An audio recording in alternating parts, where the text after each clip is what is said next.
గోర వార్తాలోకంకు స్వాగతం. ఈనాటి ముఖ్యాంశాలు: హోరెత్తిన విజయవాడ, అశేష జనసందోహం నడుమ మోదీ, చంద్రబాబు, పవన్ రోడ్ షో. ప్రజలకిచ్చేది ఈ స్టాంపుల ఒరిజినల్ పత్రాలే. అవయవదానంపై అవగాహన అవసరం. రెడ్ క్రాస్ సొసైటీ ఎన్టీఆర్ జిల్లా అధ్యక్షుడు డాక్టర్ జి సమరం. ఆ 48 గంటలు అత్యంత కీలకం. ప్రధాన ఎన్నికల కమిషనర్ రాజీవ్ కుమార్. పాలిసెట్లో 87.61% ఉత్తీర్ణత. మూడో దశ పోలింగ్ 65.68%. ఎయిర్ ఇండియాలో ఆకస్మిక సమ్మె. ఐఏఎఫ్ కాన్వాయ్పై దాడి ఘటన, 3 ముష్కరుల గుర్తింపు. వడగాల్పులకు తాత్కాలిక విరామం.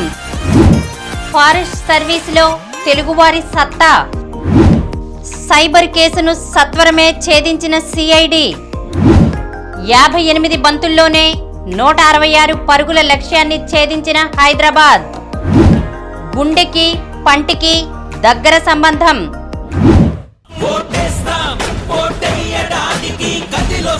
సాధారణ ఎన్నికలు, లోక్సభ మరియు ఆంధ్రప్రదేశ్ శాసనసభ 2024. పోలింగ్ తేదీ మే 13, 2024. ఓటు వేయడానికి సిద్ధంగా ఉండండి. ఎన్నికల పర్వం దేశానికి గర్వం. దివ్యాంగులు మరియు సీనియర్ సిటిజన్స్ కోసం హామీ ఇవ్వబడిన సౌకర్యాలు: ర్యాంప్ మరియు వీల్చైర్, బ్రెయిలీతో ఎలక్ట్రానిక్ ఓటింగ్ మిషన్, ప్రత్యేక వాలంటీర్, దివ్యాంగులకు ప్రత్యేక క్యూలైన్ ప్రాధాన్యత, సంకేత భాష, దివ్యాంగులకు రవాణా సౌకర్యం. వెంటనే సాక్ష్యం యాప్ ని డౌన్లోడ్ చేసుకోండి. సౌకర్యవంతంగా ఓటు వేయండి. జారీ చేయువారు ప్రధాన ఎన్నికల అధికారి, ఆంధ్రప్రదేశ్. ఈ రోజు వార్తలను చూద్దాం. హోరెత్తిన విజయవాడ, అశేష జనసందోహం నడుమ Modi, Chandrababu, Pawan road show. Bezawada Bandar road బుధవారం రాత్రి జనసంద్రమైంది. భాజపా, తెలుగుదేశం పార్టీ, జనసేన పార్టీల జెండాలు రెపరెపలాడాయి. సార్వత్రిక ఎన్నికల ప్రచారంలో భాగంగా ప్రధాని నరేంద్ర మోదీ బుధవారం విజయవాడలో నిర్వహించిన రోడ్ షోలో పాల్గొన్నారు. మోదీతో పాటు చంద్రబాబు, పవన్ కళ్యాణ్ ఒకే రథం ఎక్కి అభివాదం చేశారు. నగరంలోని పీవీపీ మాల్ నుంచి బెన్ సర్కిల్ వరకు 1.5 కిలోమీటర్ల దూరం రోడ్ షో గంటపాటు సాగింది. 3 పార్టీల నాయకులు, కార్యకర్తలు ప్రజలతో రోడ్లన్నీ కిక్కిరిశాయి. ఎన్టీఆర్, కృష్ణ, గుంటూరు నుంచి శ్రేణులు తండోపతండాలుగా తరలివచ్చారు. ఆద్యంతం ఉత్సాహంగా సాగిన ఈ కార్యక్రమం విజయవంతం కావడంతో 3 పార్టీల అగ్రనేతలు హర్షం వ్యక్తం చేశారు.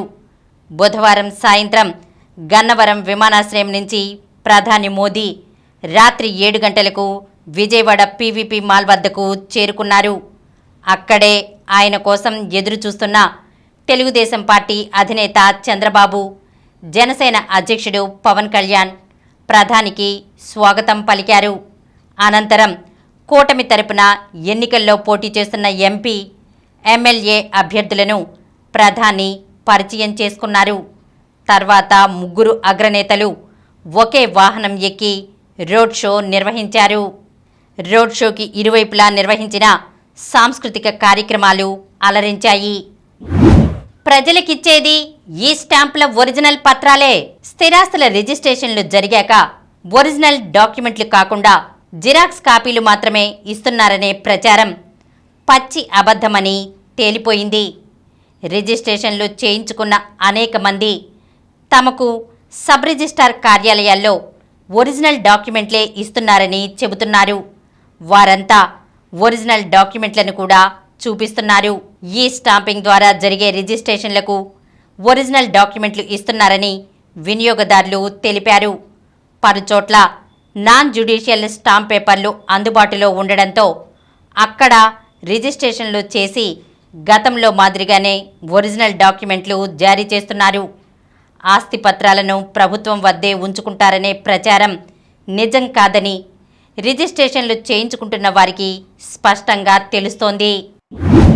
అవయవదానంపై అవగాహన అవసరం. అవయవదానంపై అవగాహన అవసరమని రెడ్ క్రాస్ సొసైటీ ఎన్టీఆర్ జిల్లా అధ్యక్షుడు డాక్టర్ జి సమరం అన్నారు. ప్రపంచ రెడ్ క్రాస్ దినోత్సవాన్ని పురస్కరించుకుని కాకరపర్తి భావన్నారాయణ కళాశాల జాతీయ సేవా పథకం విభాగాల ఆధ్వర్యంలో అవయవదానంపై అవగాహన కార్యక్రమాన్ని ఆ కళాశాల ఆవరణలో బుధవారం నిర్వహించారు. ముఖ్య వక్తగా హాజరైన డాక్టర్ సమరం మాట్లాడుతూ అవయవదానం మహాదానమని చెప్పారు. అవయవదానంపై అవగాహన లేకపోవడంతో ప్రపంచవ్యాప్తంగా ప్రజలు అనేక ఇబ్బందులు ఎదుర్కొంటున్నారన్నారు. ప్రధానంగా నేత్రదానంపై ప్రతి ఒక్కరూ అవగాహన పెంచుకోవాలని సూచించారు. మన దేశంలోనే 15 మిలియన్ల అంధులు, 30 మిలియన్ల మంది సరైన కంటి చూపు లేనివారు ఉన్నారన్నారు. నిత్యం అనేక వేల మంది మృత్యువాత పడుతున్నారని తెలిపారు. అనేక మూఢనమ్మకాలు, అంధవిశ్వాసాల కారణంగా అవయవదానం చేయటానికి ముందుకు రావటం లేదన్నారు. మనం మరణించిన తర్వాత మన కళ్లను దానం చేయటం ద్వారా ఎంతోమంది అంధులకు చూపు ప్రసాదించిన వారవుతామని చెప్పారు. అవయవదానాన్ని అందరూ ప్రోత్సహించాలని కోరారు. కార్యక్రమానికి కళాశాల ప్రిన్సిపాల్ డాక్టర్ వి నారాయణరావు అధ్యక్షత వహించారు. ఆ 48 గంటలు అత్యంత కీలకం. ప్రధాన ఎన్నికల కమిషనర్ రాజీవ్ కుమార్ ఈ నెల 13న 14 రాష్ట్రాలు, 2 కేంద్రపాలిత ప్రాంతాల్లో ఎన్నికలు జరగనున్న నేపథ్యంలో ఎన్నికల సంఘం నియమించబడిన కేంద్ర పరిశీలకులు, ప్రత్యేక పరిశీలకులు, ప్రధాన ఎన్నికల అధికారులు, జిల్లా ఎన్నికల అధికారులు ఎంతో అప్రమత్తంగా ఉండాలని భారత ప్రధాన ఎన్నికల కమిషనర్ రాజీవ్ కుమార్ ఆదేశించారు. బుధవారం న్యూఢిల్లీ నిర్వచన్ సదన్ నుంచి వీడియో కాన్ఫరెన్స్ ద్వారా 14 రాష్ట్రాలు, 2 కేంద్రపాలిత ప్రాంతాల్లో ఎన్నికలను ప్రశాంత వాతావరణంలో పారదర్శకంగా నిర్వహించేందుకు చేస్తున్న ఏర్పాట్లను ఆయన సమీక్షించారు. పాలిసెట్లో 87.61% ఉత్తీర్ణత. డిప్లొమా కోర్సుల్లో ప్రవేశాలకు నిర్వహించిన పాలిసెట్ 2024లో 87.61% మంది అభ్యర్థులు ఉత్తీర్ణులయ్యారు. బాలురు 86.16% ఉత్తీర్ణత సాధించగా బాలికలు 89.81% ఉత్తీర్ణతతో పైచేయి సాధించారు.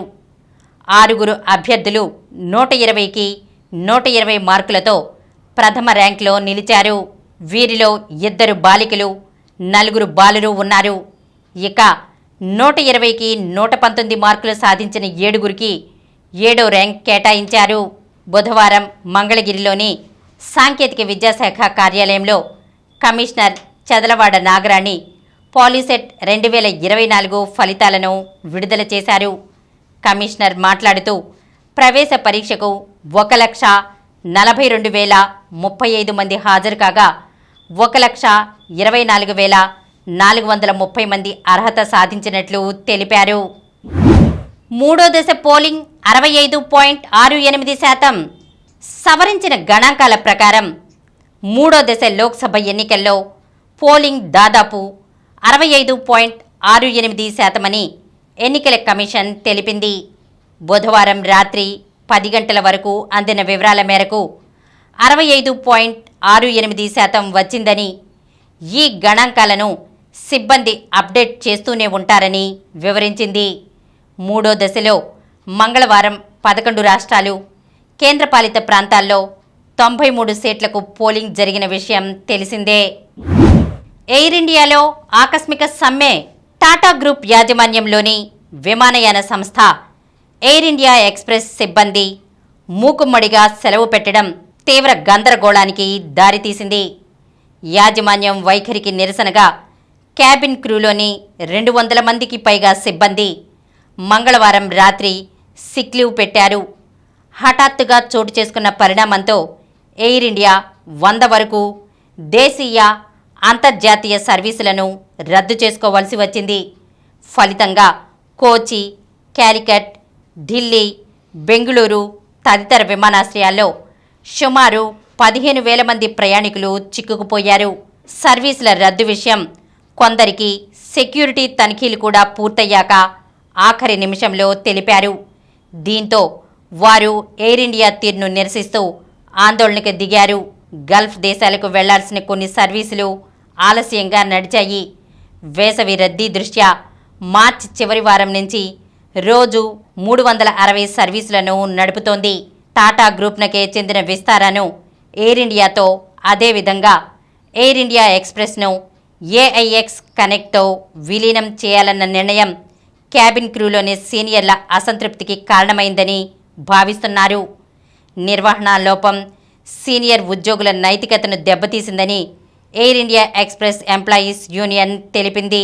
విమాన సర్వీసుల రద్దుపై బుధవారం కేంద్ర పౌర విమానయాన శాఖ ఎయిర్ ఇండియా ఎక్స్ప్రెస్ నుంచి వివరణ కోరింది. సిబ్బంది సమస్యలను పరిష్కరించేందుకు ప్రయత్నాలు సాగిస్తున్నట్లు ఎయిర్ ఇండియా ప్రతినిధి తెలిపారు. ఐఏఎఫ్ కాన్వాయ్పై దాడి ఘటన, 3 ముష్కరుల గుర్తింపు. జమ్మూ కశ్మీర్లోని పూంచ్ జిల్లాలో ఈ నెల 4వ తేదీన భారత వైమానిక దళం కాన్వాయ్పై దాడికి పాల్పడిన 3 ముష్కర్లను భద్రతా బలగాలు గుర్తించాయి. ఆ ఘటనలో విక్కీ పహాడే అనే కార్పొరల్ మృత్యువాత పడగా ఆయన సహచరులు మరో 4 గాయాల పాలయ్యారు. ఉగ్రవాదులను పాక్ ఆర్మీ మాజీ కమాండో ఇలియాస్, పాక్కే చెందిన ఉగ్రవాది లష్కరే తోయిబా కమాండర్ అబూ హంజా అని తేలింది. కాల్పుల సమయంలో వీరిద్దరూ అత్యాధునిక అసాల్ట్ రైఫిళ్లైన అమెరికా తయారీ M4, రష్యా తయారీ AK-47 ఉన్నట్లు తేలింది. స్థానికుల సమాచారం మేరకు 3 పోలికలున్న చిత్రాలతో అధికారులు పోస్టర్లను విడుదల చేశారు. వీరిలో హంజా ఆచూకీ తెలిపిన వారికి 10 లక్షల రూపాయల రివార్డు ప్రకటించారు. వడగాల్పులకు తాత్కాలిక విరామం. తూర్పు రాజస్థాన్ నుంచి దక్షిణ అంతర్గత కర్ణాటక వరకు, మధ్య మహారాష్ట్ర, ఉత్తర అంతర్గత కర్ణాటక మీదుగా సముద్ర మట్టానికి 0.9 కిలోమీటర్ల ఎత్తులో ద్రోణి కొనసాగుతోంది. మరోవైపు తమిళనాడుపై సముద్ర మట్టానికి 1.5 కిలోమీటర్ల ఎత్తులో ఉపరితల ఆవర్తనం విస్తరించి ఉంది. వీటి ఫలితంగా బుధవారం రాష్ట్రంలో మోస్తరు వర్షాలు కురిశాయి. రానున్న 3 రోజులు కోస్తాంధ్ర, రాయలసీమల్లో అక్కడక్కడ తేలికపాటి నుంచి మోస్తరు వర్షాలు కురుస్తాయని భారత వాతావరణ విభాగం తెలిపింది. అదే సమయంలో ఉరుములు, మెరుపులతో పాటు పిడుగులు సంభవిస్తాయని, గంటకు 30 నుండి 40 కిలోమీటర్ల వేగంతో ఈదురుగాలులు వేస్తాయని పేర్కొంది. ఈ పరిస్థితుల నేపథ్యంలో రానున్న 4 రోజులు రాష్ట్రంలో ఉష్ణోగ్రతల పెరుగుదల స్వల్పంగానే ఉండడంతో వడగాల్పులకు తాత్కాలికంగా కాస్త విరామం లభించనుంది. ఇది రాష్ట్ర ప్రజలకు కాస్త ఉపశమనం కలిగించనుంది. ఫారెస్ట్ సర్వీస్లో తెలుగువారి సత్తా. ఇండియన్ ఫారెస్ట్ సర్వీస్ తుది ఫలితాల్లో తెలుగు రాష్ట్రాల అభ్యర్థులు ఉత్తమ ర్యాంకులు సాధించి మరోసారి సత్తా చాటారు. యూపీఎస్సీ ఆధ్వర్యంలో నిర్వహించే ఈ పరీక్షల ఫలితాలు బుధవారం వెల్లడయ్యాయి. ప్రాథమిక సమాచారం ప్రకారం 50 లోపు ర్యాంకుల్లో 3 తెలుగువారు ఉన్నారు. ఈసారి దేశవ్యాప్తంగా 147 మందిని ఫారెస్ట్ సర్వీస్ ఉద్యోగాలకు యూపీఎస్సీ ఎంపిక చేసింది. అందులో సుమారు 20 మంది వరకు ఏపీ, తెలంగాణ అభ్యర్థులు ఉంటారని అంచనా. విజేతల్లో ఎక్కువ మంది సివిల్స్కు సన్నద్ధమవుతున్న వారే. వీరిలో కొందరు ఏప్రిల్ 16న ప్రకటించిన సివిల్ సర్వీసెస్ ఫలితాల్లో ర్యాంకులు సాధించారు. ఐఎఫ్ఎస్లో 22వ ర్యాంకు సాధించిన పోతుపురెడ్డి భార్గవ్కు సివిల్స్లో 590వ ర్యాంకు వచ్చింది. 52వ ర్యాంకర్ గొబ్బిళ్ల కృష్ణ శ్రీవాత్సవ్ సివిల్స్లో 444వ ర్యాంకు సాధించాడు. విజేతలు తొలి 3 నెలలు ముస్సోరీలో, ఆ తర్వాత 15 నెలలు దెహ్రాడూన్లో శిక్షణ పొందనున్నారు. సైబర్ కేసును సత్వరమే ఛేదించిన సిఐడి. సిబిఐ అధికారిని అంటూ ఓ విశ్రాంత అధికారిని మోసం చేసి 10 లక్షల రూపాయలు కొట్టేసేందుకు ప్రయత్నించిన అగంతుడికి సిఐడి పోలీసులు చెక్ పెట్టారు. ఫిర్యాదు అందిన వెంటనే స్పందించిన సదరు అధికారులు ఆ నగదు అతను డ్రా చేసుకోకుండా ఫ్రీజ్ చేయించారు. దీనికి సంబంధించిన వివరాలు ఇలా ఉన్నాయి. ప్రకాశం జిల్లా సింగరాయకొండకు చెందిన రిటైర్డ్ ఎల్ఐసి డెవలప్మెంట్ అధికారి డివి ప్రసాద్కు మంగళవారం ఓ అగంతకుడు ఫోన్ చేసి తనకు తాను సిబిఐ అధికారిగా పరిచయం చేసుకున్నాడు. ఆయన ఆధార్ నంబర్, బ్యాంకు ఖాతా నంబర్లతో 2 కోట్ల మేర మనీ లాండరింగ్ నేరానికి పాల్పడినట్లు తమకు ఫిర్యాదు అందిందని చెప్పాడు. దీనిపై మిమ్మల్ని వీడియో కాన్ఫరెన్స్ ద్వారా విచారిస్తామన్నాడు. ఆ మాటలతో ఆందోళన చెందిన డివి ప్రసాద్ వెంటనే వారు పంపిన లింక్ ద్వారా వీడియో కాన్ఫరెన్స్కు హాజరయ్యాడు. ఆ అగంతకుడు సిబిఐ లోగో ఉన్న దుస్తులు ధరించి విచారణ పేరుతో పలు ప్రశ్నలు సంధించాడు. మిమ్మల్ని అరెస్ట్ చేయాల్సి వస్తుందని, బ్యాంక్ ఖాతాలను జప్తు చేస్తామని భయపెట్టాడు. అనంతరం మీ బ్యాంక్ ఖాతాలో ఎంత మొత్తం ఉందని ప్రశ్నిస్తే ఆయన సమాధానం చెప్పారు. ఆ ఖాతా నుంచి 10 లక్షల రూపాయలు బదిలీ చేయమని ఆ అగంతకుడు హెచ్డిఎఫ్సి బ్యాంక్ ఖాతా నంబర్ ఇచ్చాడు. అప్పటికే తీవ్ర ఆందోళనలో ఉన్న ఆయన వెంటనే 10 లక్షల రూపాయలను ఆ ఖాతాకు బదిలీ చేశారు. మరోసారి విచారిస్తానని ఆ అగంతకుడు చెప్పి వీడియో కాన్ఫరెన్స్ ముగించాడు. అప్పటి వరకు తీవ్ర ఆందోళనలో ఉన్న డివి ప్రసాద్ వెంటనే తేరుకుని తన స్నేహితుడికి ఫోన్ చేసి జరిగిన విషయం చెప్పాడు. ఆ స్నేహితుడు ఆయన్ని మందలించి వెంటనే సైబర్ క్రైమ్ పోలీసుల టోల్ ఫ్రీ నంబర్ 1930కు ఫోన్ చేయమని సూచించారు. దాంతో డివి ప్రసాద్ 1930కు ఫోన్ చేసి ఫిర్యాదు చేశారు. మంగళగిరిలోని సిఐడి కార్యాలయంలోని అధికారులు వెంటనే అప్రమత్తమయ్యారు. ఆ ఫిర్యాదు మేరకు ఓ ప్రత్యేక నంబర్తో కేసు నమోదు చేశారు. డివి ప్రసాద్కు అగంతకుడు ఫోన్ చేసిన నంబర్ను ట్రాకింగ్లో పెట్టారు. ఆ బ్యాంక్ ఖాతా వివరాలను గుర్తించారు. వెంటనే హెచ్డిఎఫ్సి బ్యాంక్ నోడల్ అధికారికి మంగళవారం రాత్రి ఫోన్ చేసి ఆ అగంతకుడి బ్యాంక్ ఖాతాలో ఉన్న నగదును ఫ్రీజ్ చేయమని ఆదేశించారు. దాంతో బ్యాంక్ అధికారులు ఆ ఖాతాలోని మొత్తాన్ని ఫ్రీజ్ చేశారు.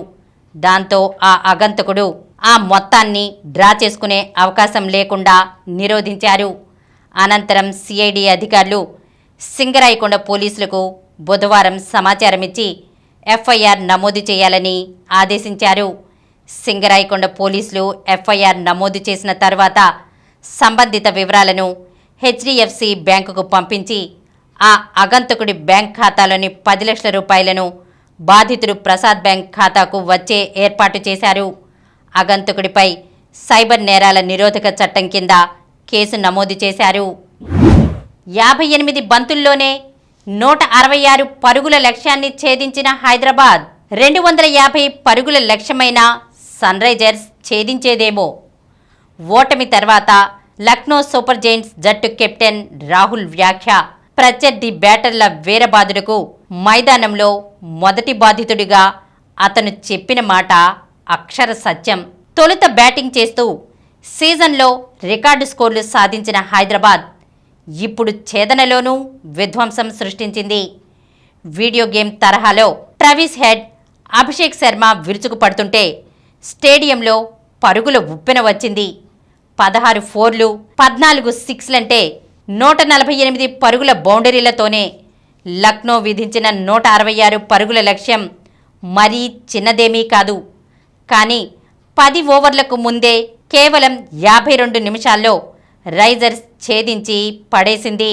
రైజర్స్ ఛేజింగ్ రాత్రి 9 గంటల 23 నిమిషాలకు మొదలై 10 గంటల 15 నిమిషాలకు ముగిసింది. ఈ గెలుపుతో సన్ రైజర్స్ పాయింట్ల పట్టికలో 3వ స్థానానికి ఎగబాకింది. లక్నో పరాజయంతో ముంబై ఇండియన్స్ జట్టు ప్లే ఆఫ్స్ రేస్ నుంచి నిష్క్రమించింది. గుండెకి పంటికి దగ్గర సంబంధం. దంతాల సమస్యకి హృద్రోగానికి దగ్గర సంబంధం ఉందని చెప్పేందుకు మరో బలమైన సాక్ష్యాన్ని ప్రపంచం ముందు పెట్టారు జపాన్ శాస్త్రవేత్తలు. చిగురు వాపో పోతో కారణం ఏదైనా సరే అక్కడ ఏర్పడే బ్యాక్టీరియా నేరుగా గుండెనాళాల్లోకి ప్రవేశించి హృద్రోగానికి దారితీస్తోందట.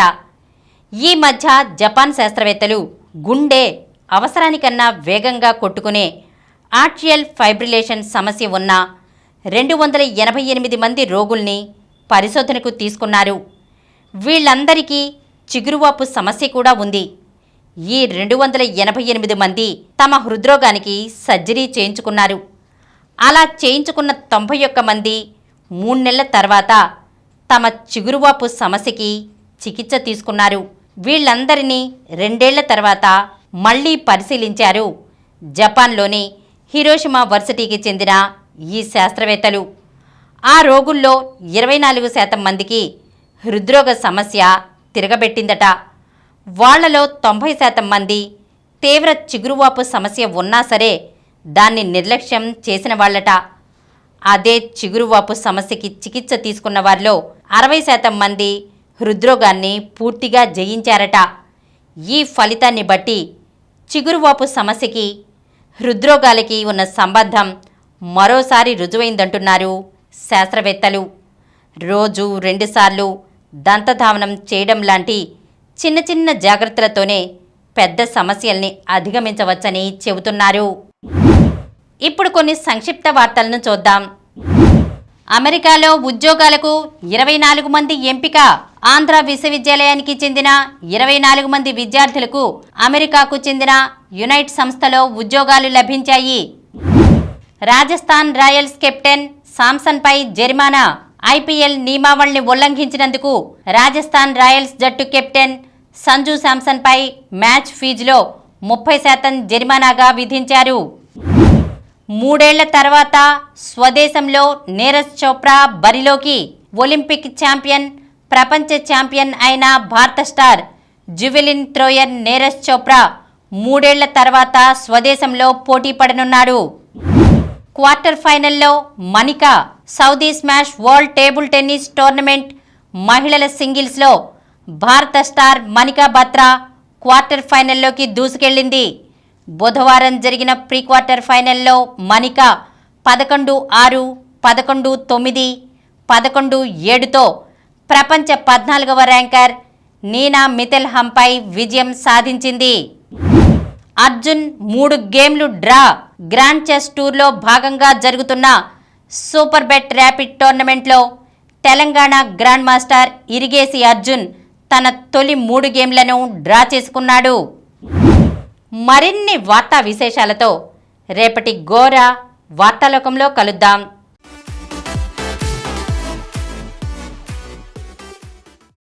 ప్రతిరోజు వార్తా విశేషాల కోసం అనతి కాలంలోనే 20 కోట్ల వ్యూస్ సాధించిన డాక్టర్ సమరం మల్టీ ఛానల్ నెట్వర్క్ సమర్పించు గోరా వార్తాలోకంకు సబ్స్క్రైబ్ చేయండి, లైక్ చేయండి, మీ ఫ్రెండ్స్కి షేర్ చేయండి.